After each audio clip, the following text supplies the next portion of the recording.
Welcome to Gretsch RV. I'm David Reagan, and this instructional video is going to be giving you information on how to set your shore power settings on a lithium ion system.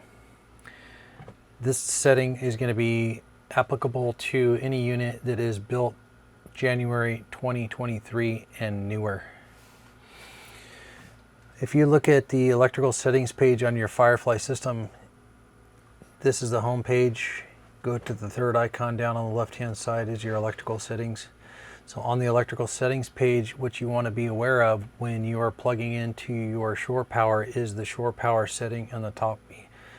This is set up at 30 amps. You have a selection for 15 amps, 20 amps, or 30 amps on your shore power selection. You got to make sure that this selection is set correctly for your shore power input. If it is not, you have a potential to blow the circuit where you are plugging in your shore power. So make sure that that selection is correct. This icon in here in this selection is showing the power coming into the transfer switch and going out to the breaker box. From the breaker box, it goes through the inverter charger and then to the batteries. It's being charged as it is right now and passed through. Once you have the unit plugged into shore power, you will notice that it says pass through in this location. The charger will say bulk in the first stage of battery charging, and then the next stage will be absorption charge. The final stage is float charge. Float is when your batteries are 100% charged up and it's just maintaining battery voltage at that point. In the middle here, you will see IC amps. This is the amount of charge that is being put into your batteries from the inverter charger at that point. So this number will actually vary depending on the state of charge and the amount of charge that is going into your batteries.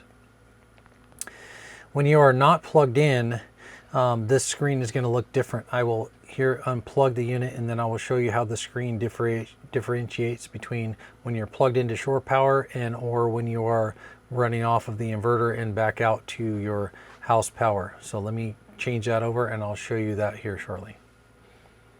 Okay, now I just unplugged the unit and you will notice that it's still showing that it's plugged in, but once you unplug the unit, it will have a delay until it'll switch over and show you that it's working off the inverter. So as you notice right now how it just switched over, now the inverter is on, enabled, and is pulling power from your house batteries through the inverter and out to the breaker box, which is giving you 110 volt power in your coach.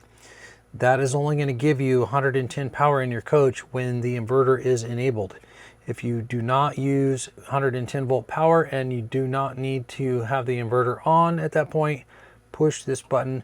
That will disable the inverter and turn off the power to the coach via the 110 power. As you now notice that the inverter shut down, it is no longer pulling power from the batteries and going out. If you need to reinitialize and turn on that inverter, simply push the inverter button and it'll re-enable the inverter, turn it on, and then it'll have a slight delay before it all comes on, and now it's coming on and sending power out to the coach.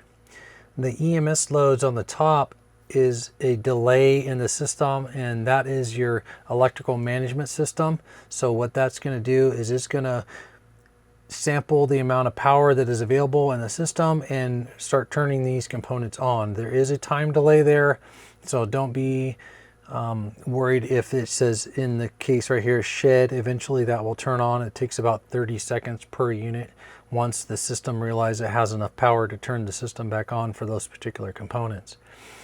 Once you're in the inverter mode and it is enabled, here on the screen it shows you inverter information. So this right here will tell you that the inverter is putting out 121 volts at this moment, is drawing 0 amps, and it has 60 hertz coming out of there. So you can actually see the amount of power that the inverter is putting out in this area right here.